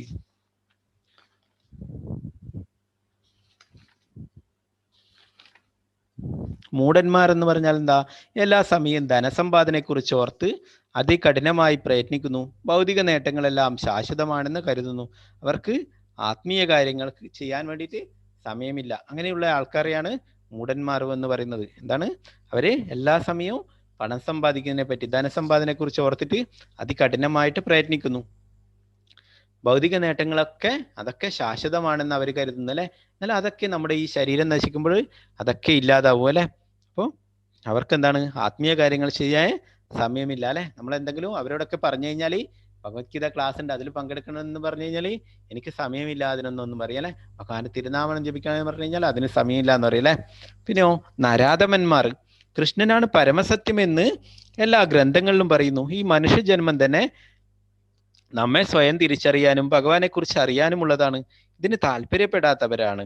അപ്പോൾ ഇങ്ങനെ എന്താണ് എല്ലാറ്റിലും പറയുന്നല്ലേ, എല്ലാ ഗ്രന്ഥങ്ങളും നമ്മൾ നേരത്തെ പഠിച്ചു. ഈശ്വര പരമകൃഷ്ണ സച്ചിദാനന്ദ വിഗ്രഹ എന്ന് ബ്രഹ്മാവ് പറയുന്നല്ലേ. ഭഗവാൻ തന്നെ നേരത്തെ പറഞ്ഞു മത്തപരതരനായ കിഞ്ചിതസ്തി ധനഞ്ജയ എന്ന് പറയുന്നല്ലേ. അഹമാതിർഹി ദേവാന എന്ന് ഭഗവാൻ തന്നെ പറയുന്നു. അഹം ബീജപ്രതാപിത എന്ന് പറയുന്നല്ലേ. പിന്നെ എന്താണ് അഹം സർവസ്യ പ്രഭു മത്ത സർവം പ്രവർത്തതേ എന്ന് ഭഗവാൻ പറയുന്നു. ഭഗവാൻ തന്നെ പറയുന്നു അത് അല്ലെ. എല്ലാവരും പറയുന്നു, വേദങ്ങളിലൊക്കെ പറയുന്നല്ലേ. എന്നാൽ ഈ പരമസത്യം എല്ലാ ഗ്രന്ഥങ്ങളിലും പറയുന്നുണ്ട്. എന്നാലോ ഈ മനുഷ്യജന്മം നമ്മെ തിരിച്ചറിയാനും ഭഗവാനെ കുറിച്ച് അറിയാനുള്ളതാണെന്ന് അറിഞ്ഞിട്ടും അതിൽ താല്പര്യപ്പെടാത്തവരാണ് നരാധമന്മാർ. ഈ ശ്രേഷ്ഠമായ മനുഷ്യജന്മം കിട്ടിയിട്ടും അത് ശരിയായ രീതിയിൽ ഉപയോഗിക്കാത്തവരല്ലേ. പിന്നെയോ മായയാപഹൃതജ്ഞാന, മായയാൽ അപഹരിക്കപ്പെട്ട ജ്ഞാനത്തോട് കൂടിയവരല്ലേ. അവര് ഭഗവാനിൽ നിന്നാണ് എല്ലാറ്റിൻ്റെയും ഉത്ഭവം. ഇത് തിരിച്ചറിയാൻ കഴിയാത്ത ജ്ഞാനത്തോട് കൂടിയവർ അവരെന്താണ് മായാവാദികളുടെ പോലുള്ള ഗ്രന്ഥങ്ങളൊക്കെ വായിക്കും അല്ലെ. അതിലെ ഭഗവാന് രൂപമില്ല എന്നൊക്കെയാണ് മായാവാദികൾ പറയുന്നത് അല്ലെ. അപ്പോൾ ശ്രീകൃഷ്ണ ചൈതന്യ മഹാപ്രഭു തന്നെ, കൃഷ്ണൻ തന്നെ ചൈതന്യ മഹാപ്രഭു ആയിട്ട് വന്നിട്ട് പറയുന്നു, മായാവാദി കൃഷ്ണ അപരാധി. മായാവാദി കൃഷ്ണനോട് അപരാധം ചെയ്യുന്നതാണ് ഭഗവാനോട്. എന്താണ് അവര് ഭഗവാന് രൂപമില്ല എന്ന് പറയുന്നു. പിന്നെന്താണ് അസുര സ്വഭാവികൾ അല്ലെ, ഭഗവാൻ ഇല്ല അല്ലെ, അവരെ ഭഗവാനെ അംഗീകരിക്കുന്നില്ല. ഇങ്ങനെയുള്ള ആൾക്കാർ അല്ലെ. ഇങ്ങനെയുള്ള ആൾക്കാർ നമുക്കിടയിൽ ഇന്നും കാണാം അല്ലെ. ഇതൊന്നും എന്താണ് ഭഗവാൻ ഇല്ല, അങ്ങനെ ഒരു ഇതില്ല എന്നൊക്കെ പറഞ്ഞിട്ട് അവര് വിശ്വസിക്കുന്നില്ല അല്ലെ. അവര് വിശ്വസിച്ചില്ല എന്ന് വെച്ചിട്ട് ഭഗവാൻ ഇല്ലാതാവുന്നുണ്ടോ? ഇല്ല അല്ലെ. നമ്മൾ രാവിലെ എഴുന്നേറ്റിട്ട് കണ്ണൊക്കെ മൂടിയിട്ട് സൂര്യനില്ല എന്ന് പറയുന്നല്ലേ. സൂര്യനില്ല എന്ന് പറഞ്ഞു കഴിഞ്ഞാൽ നമ്മൾ റൂമിൽ നിന്ന് പുറത്തിറങ്ങാത്ത റൂമിലൊക്കെ ഇരുന്നിട്ട് സൂര്യനില്ല എന്ന് പറഞ്ഞത് കൊണ്ട് കാര്യം ഉണ്ടാവും? ഇല്ല അല്ലെ. സൂര്യനുണ്ട്. സൂര്യൻ എന്താണ് എപ്പോഴും ഉണ്ടാവും അല്ലെ. അപ്പോഴേ അവർക്ക് അത് കാണാനുള്ള എന്താണ് യോഗ്യതയില്ല അല്ലെ, അവർക്ക് അതിനുള്ള താല്പര്യമില്ല അല്ലെ. സൂര്യൻ ഇല്ലാതാവുന്നില്ല. അതുപോലെ തന്നെ എന്താണ് ഭഗവാൻ ഇല്ലാതാവുന്നില്ല അല്ലെ. ഭഗവാൻ ഉണ്ട്, അവരില്ല എന്ന് പറഞ്ഞാൽ ഭഗവാൻ ഇല്ലാതാവുന്നില്ല അല്ലെ. അപ്പോ അത് അവർക്ക് അതിനുള്ള അറിയാനുള്ള ഭാഗ്യമില്ല. അപ്പോൾ അത്രയും എന്താണ് ആ നിർഭാഗ്യവാന്മാരാണ് അല്ലെ അങ്ങനെയുള്ളവരൊക്കെ. അവരൊന്നും ഒരിക്കലും ഭഗവാനെ ശരണം പ്രാപിക്കുന്നില്ല. അപ്പോ ഇവിടെ പറയുന്നു, ഭാരം ചുമക്കുന്ന മൃഗങ്ങളെ പോലെയാണ് ഇവർ. പ്രയത്നത്തിന്റെ ഫലം സ്വയം അനുഭവിക്കണമെന്ന് ഭഗവാന് വേണ്ടി അത് സമർപ്പിക്കാൻ അവർ തയ്യാറല്ല. ഇതിനുള്ള മികച്ച ഉദാഹരണം കഴുതയാണ്. പിന്നെയോ നരാധമന്മാർ. നരൻ എന്നാൽ മനുഷ്യൻ, അധമൻ എന്നാൽ ഏറെ താണവനും. ഭഗവത്ഗീത ശ്രവണം കൊണ്ട് നരാധമന്മാർക്ക് പോലും മുക്തി നേടാം. പക്ഷെ നിർഭാഗ്യവശാൽ ഇത് കേൾക്കാൻ പോലും അവർ വിസമ്മതിക്കുന്നു. പിന്നെ ദുഷ്കൃതികൾ. മായയാൽ അപഹരിക്കപ്പെട്ട ജ്ഞാനത്തോടു കൂടിയവരാണ്. മായികമായ ഭൗതിക ശക്തിയാൽ അവരുടെ ആർജിത ജ്ഞാനമെല്ലാം നഷ്ടപ്പെട്ടിരിക്കുന്നു. മായാശക്തി അവരെ വഴിതെറ്റിക്കിയാൽ അവർ ഭഗവാനെ അനുസരിക്കാതിരിക്കുകയും ചെയ്യുന്നു. ആസുര സ്വഭാവികൾ അഥവാ ആസുരം ഭാവമാശ്രിതർ ആണ് നാലാമത്തെ ദുഷ്കൃതികൾ. ഇവർ തികച്ചും നാസ്തികരാണ്. അവര് ഭഗവാനിൽ വിശ്വസിക്കുന്നില്ല. ചതുർവിധാഭജന്തേ മാം ജനാസുകൃതിനോർജുന ആർത്തോ ജിജ്ഞാസുരർത്ഥാർത്ഥി ജ്ഞാനീച ഭരതർഷഭ. ഹേ ഭരതകുല ശ്രേഷ്ഠ, സുഹൃതികളായ 4 കൂട്ടരാണ് എന്നെ ഭജിക്കുന്നത്. ദുഃഖിതൻ, ധനകാംക്ഷി, ജിജ്ഞാസു, പരമസത്യത്തെ അന്വേഷിക്കുന്ന ജ്ഞാനി. അപ്പൊ ഭഗവാനെ എന്താണ് ഭഗവാനെ അന്വേഷിക്കുന്ന എന്താണ് 4 ആൾക്കാർ, ഭഗവാനെ ഭജിക്കുന്ന 4 ആൾക്കാർ അല്ലെ, ഭഗവാനെ സമീപിക്കുന്ന 4 ആൾക്കാർ. ആരൊക്കെയാണ് അവര്? ഒന്നാമതായിട്ട് ദുഃഖിതർ അല്ലെ. പിന്നെന്താണ് ധനം കാംക്ഷിക്കുന്നവര്. പിന്നെയോ പരമസത്യത്തെ അന്വേഷിക്കുന്ന ജ്ഞാനി അല്ലെ. ഇങ്ങനെയുള്ള 4 കൂട്ടരാണ്. ദുഃഖിതർ, ധനകാംക്ഷി, ജിജ്ഞാസു, പരമസത്യത്തെ അന്വേഷിക്കുന്ന ജ്ഞാനി അല്ലെ. അപ്പൊ ഇങ്ങനെയുള്ള 4 കൂട്ടര് ഭഗവാന്റെ അടുത്ത് പോകുന്ന അല്ലെ. അപ്പൊ നമ്മളും ഇങ്ങനെ ഏതെങ്കിലും ഒരു വഴിയിലെ കൂടി ആയിരിക്കും ഭഗവാന്റെ അടുക്ക് എത്തിയിട്ടുണ്ടാവുക അല്ലെ. അപ്പോൾ നമുക്കും എന്തെങ്കിലും വിഷമങ്ങൾ ഉണ്ടാകുമ്പോൾ ആയിരിക്കും, ചിലപ്പോൾ നമുക്ക് ദുഃഖങ്ങൾ ഉണ്ടാകുമ്പോഴാണ് നമ്മൾ എന്താണ് അമ്പലങ്ങളിലൊക്കെ പോവുക അല്ലെ, പ്രാർത്ഥിക്കുക. അല്ലെങ്കിൽ എന്താണ് നമുക്ക് എന്തെങ്കിലും പൈസക്കൊക്കെ ബുദ്ധിമുട്ടുണ്ടാകുമ്പോഴാണ് നമ്മൾ പോവുക അല്ലെ. പിന്നെ വേറെ കുറച്ച് ആൾക്കാരുണ്ട് അല്ലെ, അവർക്ക് എന്താണ് എന്ന് അറിയാനുള്ള ജിജ്ഞാസ കൊണ്ടാണ് അല്ലെ. അപ്പൊ നമുക്കറിയാം ഈ ഭഗവത്ഗീത ക്ലാസ്സിലൊക്കെ നമ്മൾ ആദ്യത്തെ ക്ലാസ്സിലൊക്കെ കുറേ ആൾക്കാരുണ്ടാവും അല്ലെ. അവരൊക്കെ എന്താണ് ഇവിടെ നടക്കുന്നത്, എന്താണ് ഇത് എന്നൊക്കെ അറിയാനുള്ള ജിജ്ഞാസ കൊണ്ടുവരുന്നതാണ് അല്ലെ.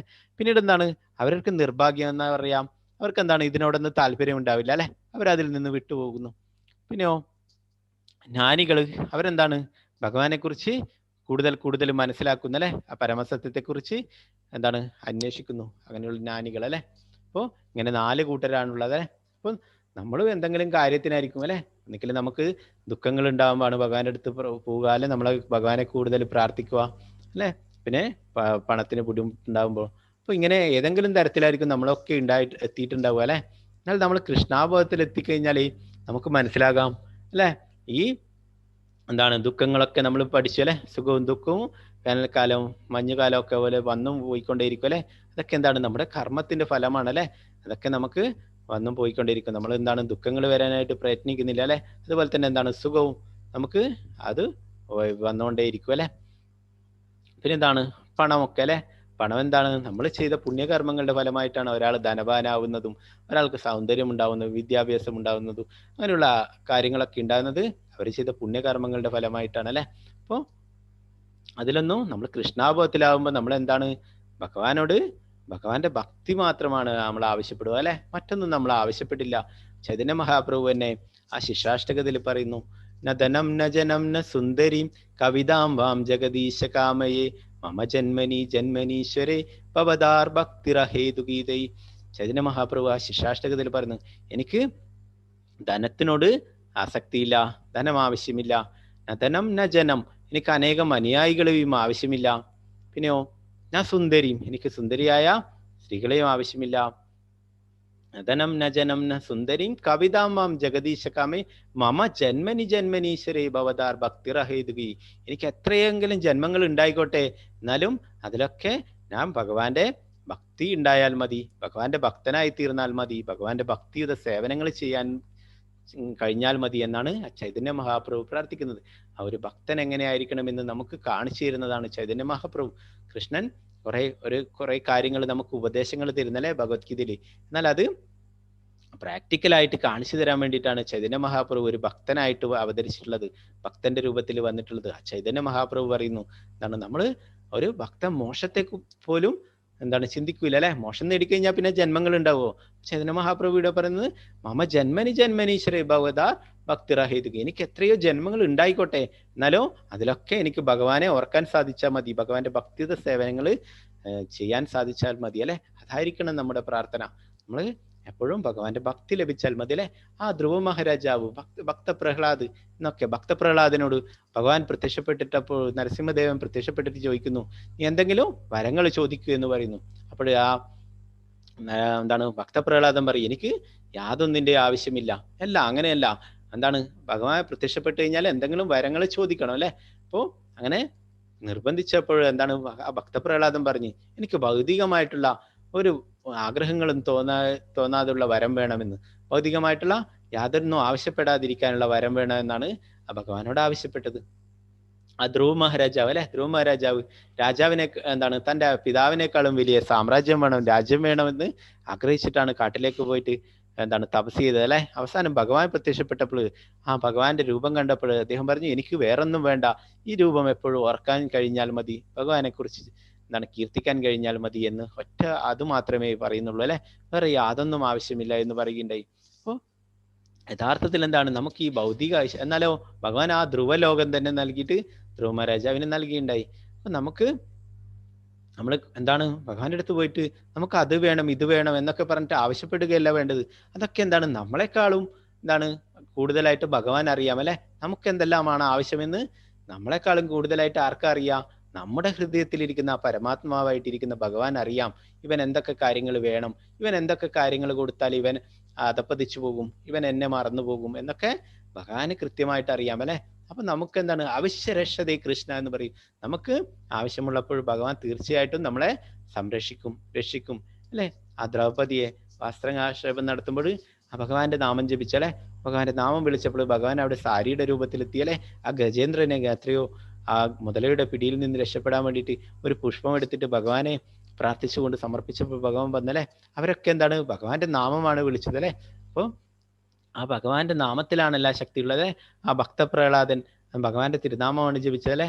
ആ എല്ലാവരും ഭഗവാന്റെ നാമമാണ് ജപിച്ചതല്ലേ. അപ്പൊ അവർക്കൊക്കെ ഭഗവാന്റെ കാരുണ്യം ലഭിക്കുന്നുണ്ടല്ലേ. അപ്പൊ നമുക്കും അതിൽ വിശ്വാസം ഉണ്ടായിരിക്കണം. ഭഗവാന്റെ നാമത്തിലാണ് ഭഗവാന്റെ എല്ലാ ശക്തിയും അടങ്ങിയിരിക്കുന്നത്. ഭഗവാന്റെ നാമം നമ്മൾ ജപിക്കുകയാണെങ്കിൽ തീർച്ചയായിട്ടും നമുക്കും ഭഗവാന്റെ കാരുണ്യം ലഭിക്കും.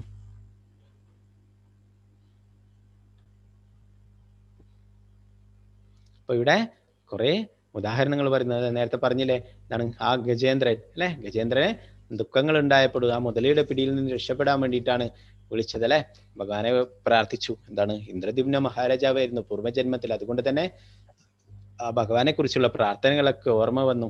അങ്ങനെ ഭഗവാനെ കൊണ്ട് പ്രാർത്ഥിച്ചുകൊണ്ട് ഒരു താമരപ്പൂവ് എടുത്ത് നീട്ടിയപ്പോൾ ഭഗവാൻ തന്നെ ആ ഗരുഡന്റെ പുറത്ത് നിന്നിട്ട് വന്നു എന്നാ പറഞ്ഞത്, ആ ഗജേന്ദ്രനെ രക്ഷിക്കാൻ വേണ്ടിട്ടല്ലേ. അല്ല, ആ ഗജേന്ദ്രന്റെ കാലിലൊരു മുതല പിടിച്ചിട്ടുണ്ടായിരുന്നു. അതും ഒരു ശാപം കിട്ടിയിട്ടുള്ള ഒരു ഗന്ധർവനായിരുന്നു. ഹൂഹു എന്ന ഗന്ധർവനായിരുന്നു ആ മുതല. ഒരിക്കലും ഒരു ബ്രാഹ്മണന്റെ കാലിൽ പിടിച്ച് വെള്ളത്തിൽ വലിച്ചിടുന്ന സമയത്ത് ആ ബ്രാഹ്മണൻ ശപിക്കുകയുണ്ടായി. എന്താണ്, നീ ഒരു മുതലയെ പോലെ പെരുമാറുന്നത് കൊണ്ട് നീ എന്താണ് ഒരു മുതലയായി പിറക്കട്ടെ എന്ന് പറഞ്ഞിട്ട് അങ്ങനെ ശപിക്കുകയുണ്ടായി. അതിന്റെ ഫലമായിട്ട് ഹുഹു എന്ന ഗന്ധർവനും മുതലയായി. അപ്പോൾ ഇവിടെ എന്താണ്, ഭഗവാൻ ആ ഗജേന്ദ്രന് മോശം നൽകാൻ വന്നപ്പോൾ ആദ്യം മോശം നൽകിയത് ആ മുതലക്കാണ്. അപ്പോൾ ആ പരീക്ഷിത്ത് മഹാരാജാവ് ചോദിക്കുന്നത് എന്താണ്, ആ മുതലയ്ക്ക് എന്താണ് പുണ്യമാണ് ചെയ്തിട്ടുള്ളത്? അപ്പോൾ ആ ശുകദേവ ഗോസ്വാമി പറയുന്നത് എന്താണ്, ഒരു ഭക്തന്റെ കാലിലാണ് ആ മുതല പിടിച്ചിട്ടുള്ളത് അല്ലെ. ഭഗവാന്റെ പ്രിയ ഭക്തനാണ് ഇന്ദ്രദ്യുമ്ന മഹാരാജാവ്. ആ അഗസ്ത്യമുനിയുടെ ശാപം കൊണ്ട് ആ ആനയുടെ ജന്മം ലഭിച്ചു അല്ലെ. എന്നാലും ആ ആനയുടെ ജന്മത്തിലും എന്താണ് ഭഗവാനെ ഓർമ്മ വന്നല്ലേ. അപ്പോഴാ ഭക്തന്റെ കാലിൽ പിടിച്ചുകൊണ്ട് ആ മുതലക്കാണ് ആദ്യം മോശം ലഭിച്ചത്. ഭഗവാൻ സുദർശനം അയച്ചിട്ട് ആ മുതലക്ക് മോശം നൽകിയുണ്ടായി. പിന്നീട് ഗജേന്ദ്രന് മോശം നൽകിയുണ്ടായി അല്ലെ. പിന്നെ എന്താണ്, ദ്രൗപദി അല്ലെ, ദ്രൗപദിക്കും എന്താണ് ദുഃഖമുണ്ടായി അല്ലെ. ആ കൗരവ സദസ്സിൽ വെച്ചിട്ട് ആ വസ്ത്രാക്ഷേപം നടത്തിയപ്പോൾ ആ ഭഗവാനോട് പ്രാർത്ഥിക്കുകയുണ്ടായി അല്ലെ.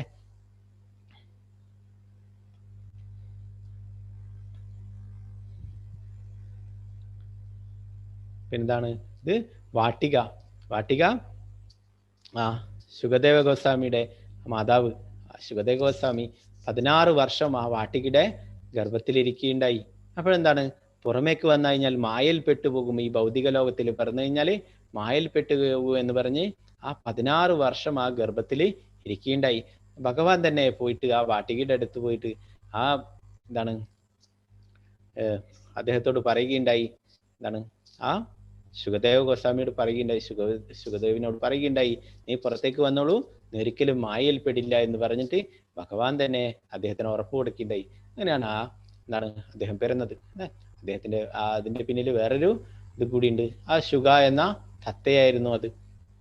എന്താണ്, ഒരിക്കല് ശ്രീമദ് ഭാഗവതം പറഞ്ഞു കൊടുക്കുകയായിരുന്നു ശിവൻ പാർവതി ദേവിക്ക്. ശ്രീമദ് ഭാഗവതം പറഞ്ഞു കൊടുക്കുന്ന അവസരത്തിൽ ആ എന്താണ് ആ പാർവതി അതൊക്കെ കേട്ട് ഉറങ്ങുകയുണ്ടായി.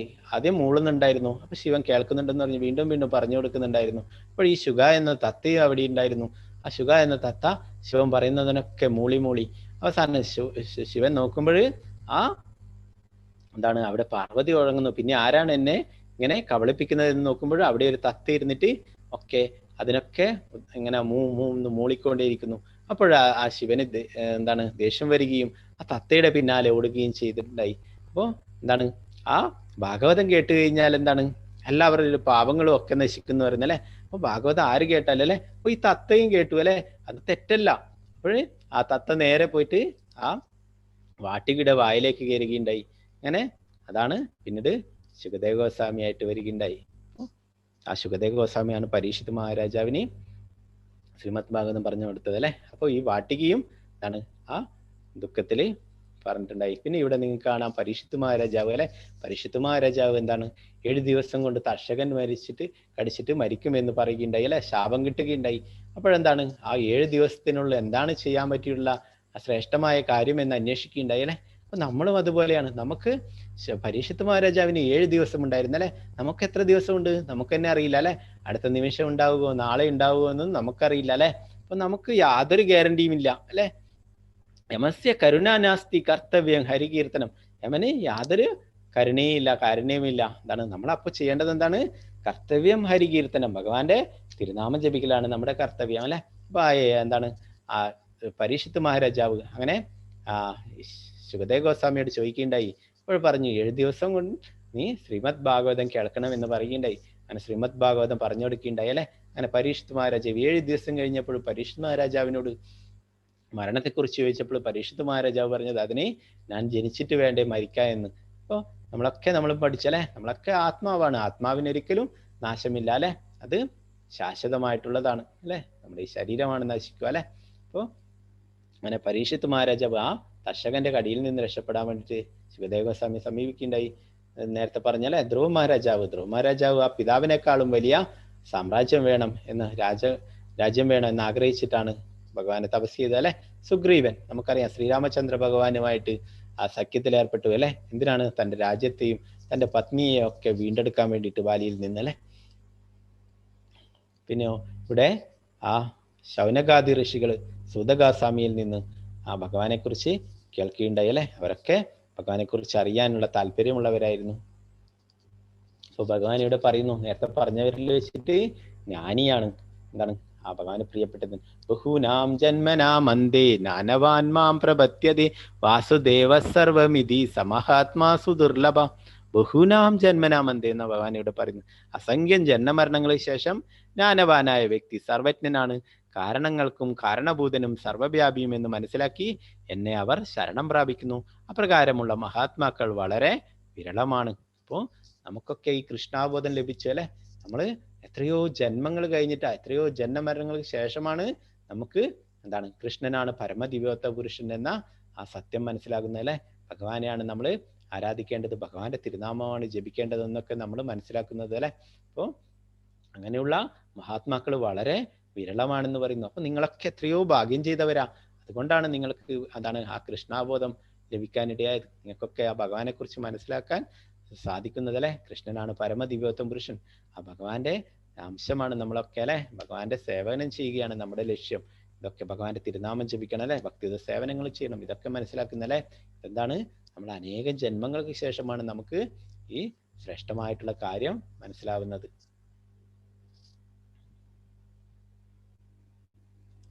കാമൈസ്തസ്തിർഹൃതജ്ഞാനാ പ്രപത്യന്തി അന്യദേവത തം തം നിയമമാസ്തായ പ്രകൃത്യാ നിയതാസ്വയ. ഭൗതികാഭിലാഷങ്ങളാൽ അപഹരിക്കപ്പെട്ട ജ്ഞാനത്തോടു കൂടി ഇവർ ദേവന്മാരെ ശരണം പ്രാപിക്കുന്നു. പ്രത്യേക നിയമങ്ങളും നിബന്ധനകളും അനുസരിച്ച് അവർ സ്വപ്രകൃതിയാൽ ദേവന്മാരെ ആരാധിക്കുന്നു. അപ്പൊ നമ്മുടെ ഭൗതിക ആഗ്രഹങ്ങളൊക്കെ നേടിയെടുക്കാൻ വേണ്ടിയിട്ട് ദേവന്മാരെ സമീപിക്കുന്നു.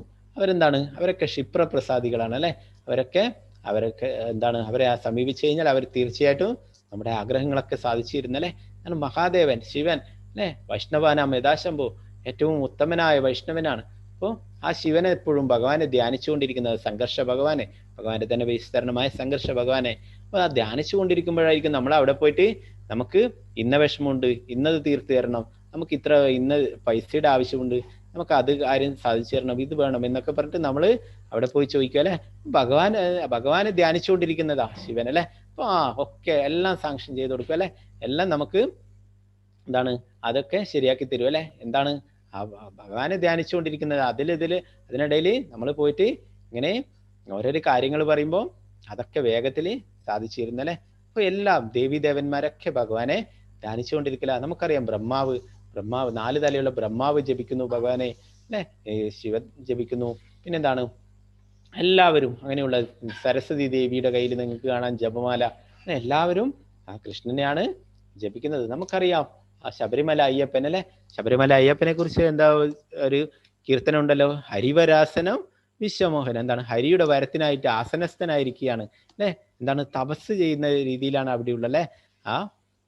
എന്താണ് അവിടെ ഭഗവാന്റെ ഹരിയുടെ വരത്തിനായിട്ട് ആസനസ്ഥനായിരിക്കണം. ഹരിവരാസനം എന്ന് പറയുന്ന അല്ലെ, ഹരിയുടെ വരത്തിനായിട്ട് ആസനസ്ഥനായിരിക്കലാണ് അവിടെ. അവിടെ തപസ് ചെയ്തിരിക്കലാണ് അല്ലെ, ഭഗവാന്റെ ദർശനത്തിനായിട്ട്. അപ്പോ എല്ലാവരും ഭഗവാനെ ധ്യാനിച്ചുകൊണ്ടിരിക്കല അല്ലെ. ഇത് ഒരു മോശം കാര്യമൊന്നുമല്ല. നമ്മൾ ഭഗവാന്റെ തിരുനാമം ജപിക്കല് അതൊന്നും ഒരു മോശം കാര്യമല്ല അല്ലെ. നേരത്തെ പറഞ്ഞു ജന്മനാമന്തേ ജ്ഞാനവാൻ പ്രവർത്തന്റെ. ആയിരക്കണക്കിന് എന്താണ് കുറെ ജന്മങ്ങൾക്ക് ശേഷമാണ് നമുക്ക് ഭഗവാനെ കുറിച്ച് മനസ്സിലാക്കാൻ സാധിക്കുന്നത് അല്ലെ. നേരത്തെ പറഞ്ഞു മനുഷ്യനാണ് ശ്രേഷ്ഠൻ അല്ലെ. ആയിരക്കണക്കിന് മനുഷ്യന്മാരിൽ വളരെ ചുരുക്കം പേരെ ഇങ്ങനെയുള്ള ഈ വഴിയിലേക്ക് സഞ്ചരിക്കുന്നുള്ളൂ അല്ലെ. അങ്ങനെയുള്ളവരിൽ തന്നെ വളരെ ചുരുക്കം പേർ മാത്രമേ പൂർണ്ണമായിട്ടും ഭഗവാനെ മനസ്സിലാക്കുന്നുള്ളൂ അല്ലെ. അപ്പൊ ഇവിടെ ദേവീദേവന്മാരെയൊക്കെ ആരാധിക്കുന്നു. സത്വഗുണത്തിലുള്ളവരൊക്കെ നേരത്തെ പറഞ്ഞില്ല. പിന്നെ രജോ ഗുണത്തിലുള്ളവരൊക്കെ മറ്റുള്ള ഭരണാധികാരികളെയും മറ്റുള്ള എന്താണ് അങ്ങനെയുള്ള സിനിമാ താരങ്ങളെ അങ്ങനെയുള്ളവരൊക്കെ ആരാധിക്കുന്നു. പിന്നെ തമോ ഗുണത്തിലുള്ളവരൊക്കെ ഭൂതപ്രേത പിശാചുക്കളെയൊക്കെ ആരാധിക്കുന്നു. അന്ധവത്തു ഫലം തേഷാം തദ്ഭവത്യൽപമേധസാം ദേവാൻ ദേവായജോ യാന്തി മദ്ഭക്തോ യാന്തി മാമപി മൂഢന്മാരാണ് ദേവന്മാരെ ആരാധിക്കുന്നത്. അവർക്ക് കിട്ടുന്ന ഫലമാകട്ടെ തുച്ഛവും ക്ഷണികവും അത്രേ. ദേവന്മാരെ പൂജിക്കുന്നവർ ആ ദേവന്മാരുടെ ലോകങ്ങളിലെത്തും. എൻ്റെ ഭക്തന്മാരാകട്ടെ പരമോന്നതമായ എൻ്റെ ധാമത്തിൽ എത്തിച്ചേരുന്നു. കൃഷ്ണാബോധത്തോടെ ഭഗവത് സേവനത്തിൽ ഏർപ്പെടുന്ന ശുദ്ധഭക്തൻ സച്ചിദാനന്ദാവസ്ഥയിൽ ശാശ്വതമായി വാഴുമെന്നിരിക്കെ ഭക്തന് സിദ്ധിക്കുന്ന നേട്ടവും ഒരു സാധാരണ ദേവാരാധകന്റെ നേട്ടവും എത്ര വ്യത്യസ്തമാണ്. ഭഗവാന് പരിമിതിയില്ല, വരദാനങ്ങൾക്ക് എണ്ണമില്ല, കാരുണ്യം അതിരിട്ടതാണ്. അതുകൊണ്ട് ശുദ്ധഭക്തനിൽ അദ്ദേഹത്തിനുള്ള കനിവും അതിരിട്ടതത്രേ. അപ്പോൾ എന്താണ് ഇപ്പൊ ഇവിടെ പറയുന്നത്? മൂഢന്മാരാണ് ദേവന്മാരെ ആരാധിക്കുന്നതെന്ന് പറയുന്നത്. അവർക്ക് കിട്ടുന്ന ഫലമാകട്ടെ തുച്ഛവും ക്ഷണികവുമാണ്. നമ്മുടെ ഈ ശരീരം നശിക്കുന്നതോടെ നമ്മൾ നേടിയിട്ടുള്ള ഈ ഭൗതിക ഐശ്വര്യങ്ങളൊക്കെ നശിക്കും അല്ലെ. എന്നാലും നമ്മൾ ആത്മീയമായിട്ട് എന്തൊക്കെ നേടിയിട്ടുണ്ടോ അതൊക്കെ നമ്മുടെ കൂടെ വരും അല്ലെ. നേരത്തെ പറഞ്ഞു ആ സൂക്ഷ്മ ശരീരം അല്ലെ, ആ സ്ഥൂല ശരീരമാകുന്ന ഈ പഞ്ചഭൂതങ്ങൾ കൊണ്ട് നിർമ്മിച്ച ഈ ശരീരം നശിക്കും അല്ലെ. ആ സൂക്ഷ്മ ശരീരം, മനസ്സ്, ബുദ്ധി, മിഥ്യാഹങ്കാരം എന്നിവയടങ്ങിയ എന്താണ് ആത്മാവ് ആ സൂക്ഷ്മ ശരീരം, അതിന് നാശമില്ല അല്ലെ. അപ്പൊ നമ്മൾ ആത്മീയമായിട്ട് ചെയ്യുന്ന കാര്യങ്ങളൊന്നും ഒരിക്കലും നശിക്കില്ല അല്ലെ. അപ്പൊ നമ്മൾ ഭഗവാന്റെ ഭക്തിയുടെ സേവനങ്ങളൊക്കെ ചെയ്യുകയാണെങ്കിൽ തീർച്ചയായിട്ടും നമുക്ക് ആ ഭഗവത് ധാമിൽ എത്തിച്ചേരാൻ സാധിക്കും എന്ന് പറയുന്നു. നമുക്ക് എന്താണ് ഈ ക്ഷണികമായിട്ടുള്ള ഇതൊക്കെ കിട്ടിക്കഴിഞ്ഞാൽ ഇതൊക്കെ നമുക്ക് ആവശ്യമാണ് അല്ലെ. അല്ല, ആവശ്യത്തിൽ കൂടുതലാവരുത് അല്ലെ. അതൊക്കെ നമുക്ക് ലഭിക്കും. എന്താണ് ഭഗവാൻ തന്നെ ഭഗവത്ഗീതയിൽ പറയുന്നുണ്ട്, അനന്യ ചിന്ത എന്തോ മാം യജനാ പരിപാസതി തേഷാ നിത്യാഭിയുക്താനാം യോഗക്ഷേമം വഹാമ്യഹം. ഭഗവാനെ എപ്പോഴും ചിന്തിച്ചുകൊണ്ടിരിക്കുന്നവർക്ക്, ഭഗവാന്റെ നാമം ജപിച്ച് ഭഗവാന്റെ ഭക്തി ദിവസങ്ങളൊക്കെ സേവനം ചെയ്തുകൊണ്ടിരിക്കുന്നവർക്ക് അവർക്ക് വേണ്ടുന്നതൊക്കെ ഭഗവാൻ നൽകുന്നു പറയുന്നു. അവർക്കുള്ളതൊക്കെ ഭഗവാൻ സംരക്ഷിക്കുമെന്ന് പറയുന്നു. അപ്പോൾ എന്താണ് ആ ഭഗവാന്റെ ഭക്തി സേവനത്തിൽ ഏർപ്പെടുകയാണ് അങ്ങനെയുള്ള ആൾക്കാർ ചെയ്യേണ്ടത് അല്ലെ. കൃഷ്ണാബോധത്തോട് ഭഗവത് സേവനത്തിൽ ഏർപ്പെടുന്ന ശുദ്ധഭക്തൻ സച്ചിദാനന്ദാവസ്ഥയിൽ ശാശ്വതമായി വാഴുമെന്നിരിക്കതെ ഭക്തന് സിദ്ധിക്കുന്ന നേട്ടവും ഒരു സാധാരണ ദേവാരാധകന്റെ നേട്ടവും എത്ര വ്യത്യസ്തമാണ്. അപ്പോൾ അതാണ് കൃഷ്ണഭക്തന്മാർ കുറവായിരിക്കും അല്ലെ. എന്താണ് അവർക്ക് അത്ര പെട്ടെന്ന് എന്താണ് ഈ മറ്റുള്ള ദേവീദേവന്മാരെ പ്രാർത്ഥിക്കുന്നത് പോലെ അങ്ങനെയുള്ള ഭൗതിക ഐശ്വര്യങ്ങളൊക്കെ കുറവായിരിക്കും അല്ലെ. എന്നാലും ഭഗവാന്റെ കാരുണ്യം ഉണ്ടാവും, അവരെ തിരിച്ച് ഭഗവത് ധാമിലേക്ക് കൊണ്ടുപോകും.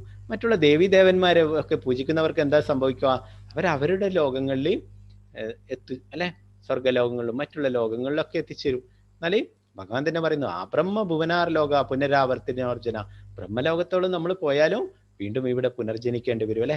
എന്നാലോ യദ്ഗത്വാൻ നിവർത്തന്തി തദ്ദാംബരം. ഭഗവാന്റെ ലോകത്തിൽ എത്തിച്ചേർന്നാല് ഒരിക്കൽ എത്തിച്ചേർന്നാൽ പിന്നീട് ഈ ഭൗതിക ലോകത്തിലേക്ക് മടങ്ങി വരേണ്ട അല്ലെ. അപ്പൊ നമുക്ക് അവിടെ പോവേണ്ടതാണ് വളരെ പ്രധാനം. വീണ്ടും ഈ ജന്മമരണ ചക്രത്തിൽ പെടാതെ ഭഗവദ്ധാമിൽ എത്തിച്ചേരുക വേണ്ടത് അല്ലെ. നാഹം പ്രകാശ സർവസ്യ യോഗമായ സമാവൃത മൂഢോയം നാഭിജാനാദി ലോകോ മാമജമവ്യയം. ബുദ്ധിയില്ലാത്തവർക്കും മൂഢന്മാർക്കും ഞാനൊരിക്കലും പ്രത്യക്ഷനാവില്ല. യോഗമായി എന്ന എൻ്റെ അന്തരംഗ ശക്തി അവരിൽ നിന്ന് എന്നെ മറച്ചു വയ്ക്കുന്നു. തന്മൂലം അജനും അവ്യയനുമായ ഞാനെന്ന് അവർ അറിയുന്നതുമില്ല. അപ്പോൾ ബുദ്ധിയില്ലാത്തവരും മൂഢന്മാർക്കൊന്നും ഭഗവാൻ ഒരിക്കലും പ്രത്യക്ഷനാവില്ല എന്ന് പറയുന്നു. എന്താണ് അവരെ ഭഗവാന്റെ തന്നെ അന്തരംഗ ശക്തിയായ യോഗമായ അവരിൽ നിന്നൊക്കെ ഭഗവാനെ മറച്ചു വെക്കുന്നു അല്ലെ.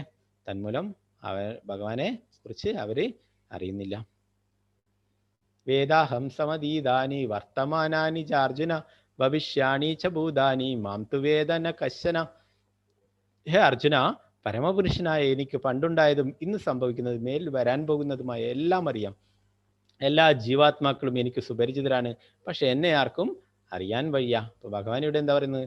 ഭഗവാൻ എല്ലാം എന്താണ് ഇന്ന് സംഭവിക്കുന്നതും പണ്ടുണ്ടായതും ഇനി നാളെ വരാൻ പോകുന്നതും ഒക്കെ ഭഗവാൻ അറിയാം അല്ലെ. എന്നാൽ നമുക്കറിയില്ല, നമുക്ക് അടുത്ത നിമിഷം എന്താണ് വരാൻ പോകുന്നത് നമുക്കറിയില്ല അല്ലെ. എല്ലാം ഭഗവാൻ അറിയാം അല്ലെ. എല്ലാവരുടെ ഹൃദയത്തിലും ഭഗവാനുണ്ട് പരമാത്മാവായിട്ട് അല്ലെ. അപ്പൊ നമ്മളൊക്കെ ആയിട്ട് നമുക്ക് എന്താണ് ഭഗവാന് നമ്മളുമായിട്ട് ഓരോരുത്തരുമായിട്ടും ബന്ധമുണ്ടല്ലേ. അപ്പൊ ഭഗവാന് നമ്മളെ ഓരോരുത്തരെയും പേഴ്സണലായിട്ട് അറിയാം അല്ലെ. എന്നാല് ഭഗവാനെ പൂർണ്ണമായിട്ടും ആർക്കും അറിയാൻ വയ്യ അല്ലെ. അപ്പൊ നമ്മളെയൊക്കെ അറിയാം ഭഗവാന്, ഓരോരാളെയും അറിയാം. ഇന്ന ആൾക്ക് ഇന്ന ആവശ്യമുണ്ട്, അവർക്ക് ഇന്നത് ചെയ്യണം, ഒക്കെ ഭഗവാൻ അറിയാം. നമ്മള് എന്താണ് ഭഗവാന്റെ പ്രിയ ഭക്തനായി കഴിഞ്ഞാല് ഭഗവാൻ നമ്മുടെ മുന്നേ നടക്കുന്നവറിയാം. അപ്പൊ നമുക്ക് എന്തെങ്കിലും അപകടങ്ങൾ വരുന്നുണ്ടോ അതൊക്കെ നോക്കാൻ ഭഗവാൻ ഉണ്ടാവും. അതുകൊണ്ട് ഭഗവാന് ഭക്തന്മാര് കുറവായിരിക്കും. എന്താണ് ആ മായാദേവി പരീക്ഷിച്ചുകൊണ്ടേയിരിക്കും. എന്താണ് അപ്പോൾ നമ്മൾ എത്രമാത്രം ഭക്തിയിൽ ഉറച്ചു നിൽക്കുന്നു അതിനനുസരിച്ചിട്ട് നമുക്ക് ഭഗവാന്റെ കാരുണ്യം ലഭിക്കും. യേശാം ദന്തഗതം പാപം ജനാനാം പുണ്യകർമ്മണാം തേ ദന്തമോഹ നിർമുക്ത ഭജന്തേ മാം ദൃഢാവൃത.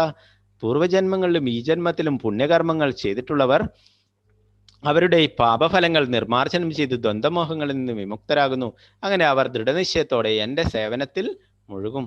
അപ്പോൾ എന്താണ് ഭഗവാൻ ഇവിടെ പറയുന്നത്? പൂർവ്വജന്മത്തിൽ ഈ ജന്മത്തിലൊക്കെ പുണ്യകർമ്മങ്ങൾ ചെയ്തിട്ടുള്ളവർ അവരുടെ പാപഫലങ്ങളൊക്കെ നിർമ്മാർജ്ജനം ചെയ്തിട്ട് എല്ലാ ദ്വന്ദ്മോഹങ്ങളിൽ നിന്ന് വിമുക്തരാകുന്നു. അങ്ങനെ അവര് ദൃഢനിശ്ചയത്തോടെ ഭഗവാന്റെ സേവനത്തിൽ മുഴുകുന്നു. സാധി ഭൂതാദി ദൈവം മാം സാധിയജ്ഞം ച ഏവിദു പ്രയാണകാലേ അഭിചമാം ദേവിദുർയുക്ത ചേതസ. എന്നെ അറിയുകയും എപ്പോഴും എന്നെക്കുറിച്ചുള്ള ബോധം പുലർത്തുകയും ചെയ്യുന്നവർ ഭൗതിക പ്രപഞ്ചങ്ങളുടെയും ദേവന്മാരുടെയും സർവ്വയജ്ഞങ്ങളുടെയും നിയന്താവായ ഭഗവാനാണ് ഞാനെന്നറിയുന്നവർ മരണസമയത്ത് പോലും എന്നെ സ്മരിക്കും. അപ്പോൾ എന്താണ് ഭഗവാനെ കുറിച്ചിട്ട് അറിയുക, എപ്പോഴും ഭഗവാന്റെ ആ കൃഷ്ണാബോധത്തോടെ ഇരിക്കുന്നവര് അല്ലെ, അവരെന്താണ് ഭൗതിക പ്രപഞ്ചങ്ങളുടെയും ദേവന്മാരുടെയും സർവ്വയജ്ഞങ്ങളുടെയൊക്കെ നിയന്താവാണ് ഭഗവാൻ എന്ന് അറിയുന്നവരല്ലേ. നമ്മൾ പഠിച്ചു കാരണം ഭക്താരം യജ്ഞ തപസ്സം സർവ്വലോക മഹേശ്വര അല്ലെ, എല്ലാ യജ്ഞങ്ങളുടെയും എല്ലാ തപസ്സുകളുടെയും എല്ലാറ്റിൻ്റെയും ഭോക്താവാരാണ് ഭഗവാനാണല്ലേ. നേരത്തെ പറഞ്ഞു മത്ത പരതരൻ ഞാൻ കിഞ്ചിതസ്ത്യ ധനഞ്ജയ, എന്നേക്കാൾ ഉപരിയായിട്ട് ശ്രേഷ്ഠമായിട്ടുള്ള ഒരു സത്യമില്ല അല്ലെ, ഭഗവാനാണ് പരമസത്യം അല്ലെ. ആ ബ്രഹ്മാവ് പറയുന്നു ഈശ്വര പരമകൃഷ്ണ സച്ചിദാനന്ദ വിഗ്രഹാനാതിരാതിർ ഗോവിന്ദ അല്ലെ. അപ്പോൾ അങ്ങനെയുള്ള എല്ലാ കാരണങ്ങൾക്കും കാരണഭൂതനായിട്ടുള്ള ഭഗവാനാണ്, കൃഷ്ണനാണ് പരമദിവ്യത്വ പുരുഷൻ എന്ന് മനസ്സിലാക്കുന്നവരല്ലേ. അങ്ങനെ അറിയുന്നവർ എന്താണ് മരണസമയത്ത് പോലും എന്നെ സ്മരിക്കുമെന്ന് ഭഗവാനിവിടെ പറയുന്നു.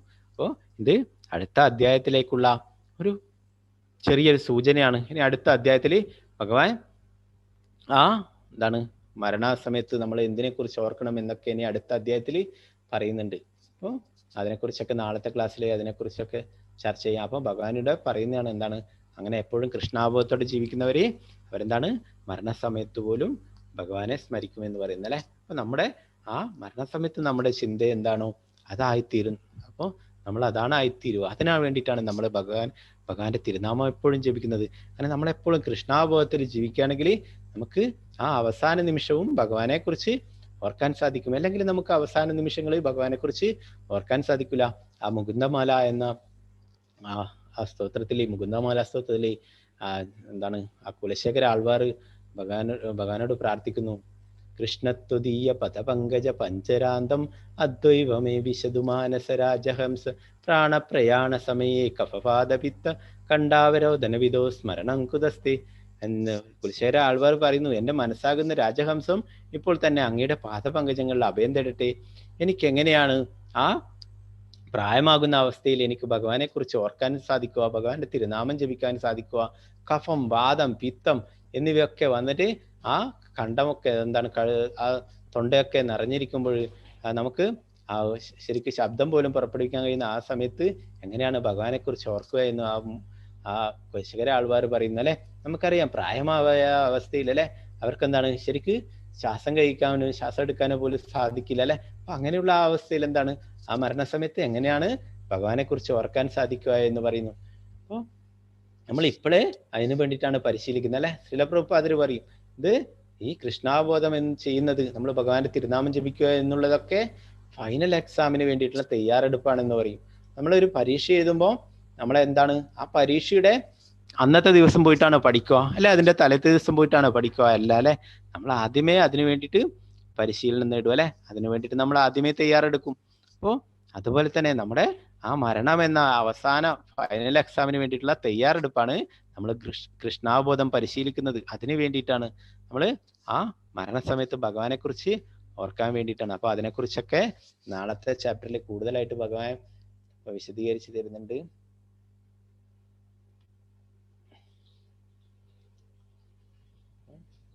അപ്പൊ ഭഗവാന്റെ തിരുനാമം ജപിക്കലാണ് അല്ലെ നമ്മുടെ യഥാർത്ഥമായിട്ടുള്ള ആ എല്ലാറ്റിൽ നിന്ന് മോചനം നേടാൻ വേണ്ടിയിട്ട് അല്ലെ, എല്ലാ പാപങ്ങളിൽ നിന്ന് ഇല്ലാതാവാൻ വേണ്ടിയിട്ട് അല്ലെ ഭഗവാന്റെ തിരുനാമം ജപിക്കലാണ് ഒരേ ഒരു വഴി കലിയുഗത്തിൽ പറഞ്ഞിട്ടുള്ളത്.